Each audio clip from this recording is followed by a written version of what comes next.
Hello again. As you know, I started a video series on politics and culture from a progressive standpoint. To prepare, I've been perusing YouTube, trying to get a sense of the landscape, what's already out there.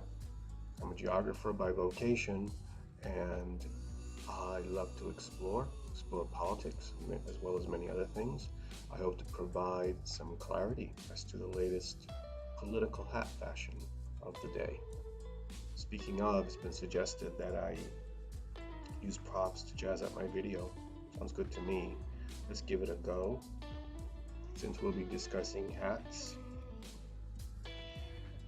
I thought I'd put this one on.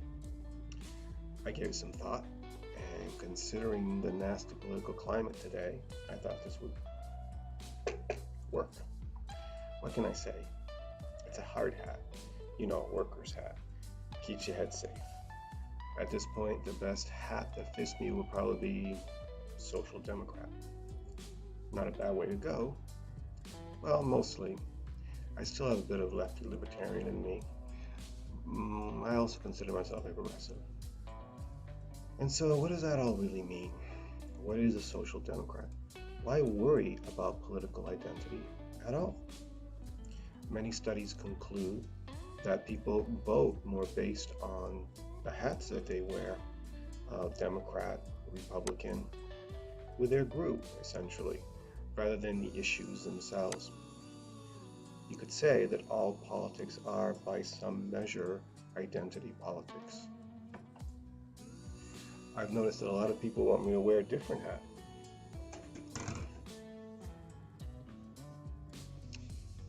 How's this one? Kind of broken in the back, but sailing in Maine in my comfy middle-class liberal life as a white male, I don't know. I should wear the hat that others think I should. Should I? I should have a choice in the matter. We could challenge the whole notion of categories, free ourselves from any kind of dogma. Hallelujah. Sounds good. And that's a whole nother discussion. I'll be talking about identity later. I might not like the categories, but they do point to something real. The fact that people have these very different opinions about how things should be, and that people form groups around those opinions and those ideas. Not knowing the ideological landscape leaves a pretty big blind spot. What does it mean to be left or to be right? Republican or Democrat? Libertarian or authoritarian? Establishment or populist? Nationalist or globalist? Progressive or what is the opposite of progressive anyway? Regressive? That's a lot to tackle. I gotta put on my professor's hat for a bit. Bear with me.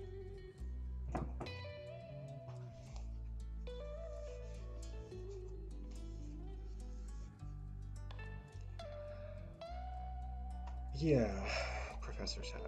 Best I can do. Modern political parties come out of the French Revolution.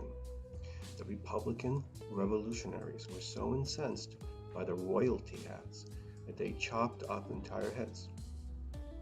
It was the first monarchy ruled by divine rights of kings to be replaced by a modern national republic. The people of France were inspired by the revolutionary ideas of liberalism that was coming out of late 18th century age of reason, age of enlightenment. You know, things like civil liberties, rule of law, and economic freedoms. So far, we have the traditional liberals, like the founding fathers of the American Constitution, like the Republicans of the French Revolution. People who put the ideas of traditional liberalism to work. Republicans form a government with a Senate and a body of elected representatives, usually chosen by citizens, and a democratic vote. Republicans envisioned a world of free farmers and of commerce and of traders. They had no idea the world would be shaken to the core by technological change. Industrial Revolution. By the time you get to the middle of the 19th century, Europe and parts of America had completely been transformed.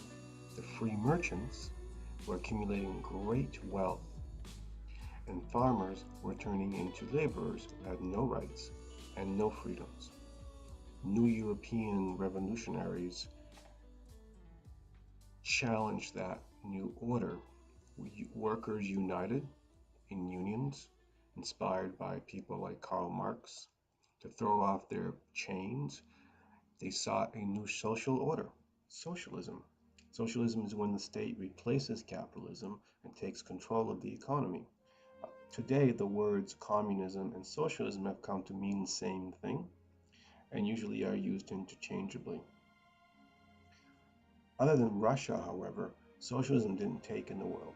It was bitterly resisted by the powers of capital, and other great forces were at work. There were two world wars produced by nationalism, and after the chaos of those two massive wars and a global depression in the middle, the world emerged with a new style of capitalism, one that legitimized unions and was interested in workers' rights. That evolved eventually into European social democracy that we see today, which is capitalism, but with strong protections and public benefits to everyone. In America, it was a bit different. Industrial capitalism wasn't the only challenge to the new liberal democratic order, meaning civil liberties, rule of law, and economic freedoms. Like in Europe, citizenship rights did not extend beyond white, male, and property owners at first. American capitalism had to contend with other things, with plantation slavery systems in the South and a frontier, the American West.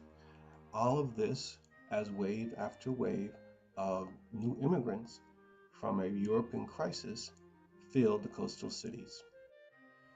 And so American capitalism took a very different course. The industrial powers of the North won the Civil War and unified the country by force. The constant influx of immigrant workers allowed the owners a great deal of leeway to fight against unions and workers' rights by setting people against each other, divide and conquer strategies. The West provided a release valve for a place for dissatisfied people to go to seek a new life. The liberal principles of economic freedom became unfettered capitalism. Rule of law became a government for the robber barons, the great industrialists of the time. And civil liberties were still only given to some white men. These rights were not welcomed at all inside the doors of factories that were filled with powerless men, women, and children. Populist movements, that is, the political aspirations and struggles of regular folks, fought for their rights of workers. But other populist movements throughout American history have fought to restrict immigration and to keep freed slaves down and to keep women in their place. The first progressives were establishment types, figures that had influence and status, supported the system. They were proponents of capitalism, but also believed in progress, in social progress, that economic greed should be tempered, that poverty, violence, racism, class warfare were problems that could be solved by providing good education, a safe environment, and an efficient workplace.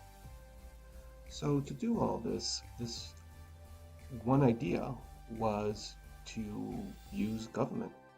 And this is in fact a time when progressive income taxes came into play.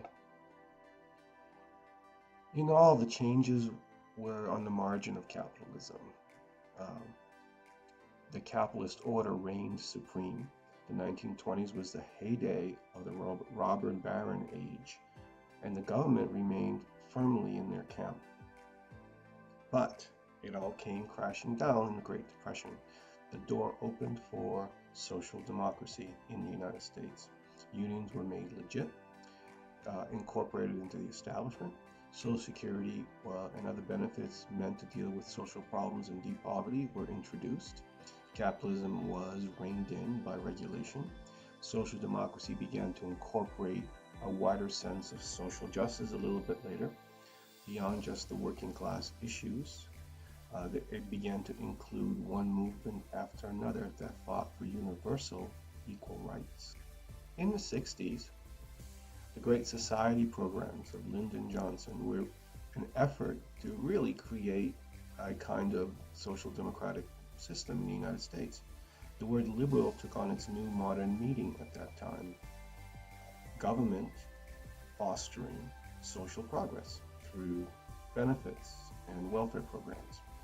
Modern conservatives resisted many of these changes and focused on the tenets of liberal democracy, in particular, economic freedom. The Vietnam War, civil rights movement, women's liberation movement, the environmental movement, all combined to create a period of upheaval and social and political unrest and experimentation. One of the things that came out of that period was the Lefty Libertarian movement. Some people believed in organizing society around communal life.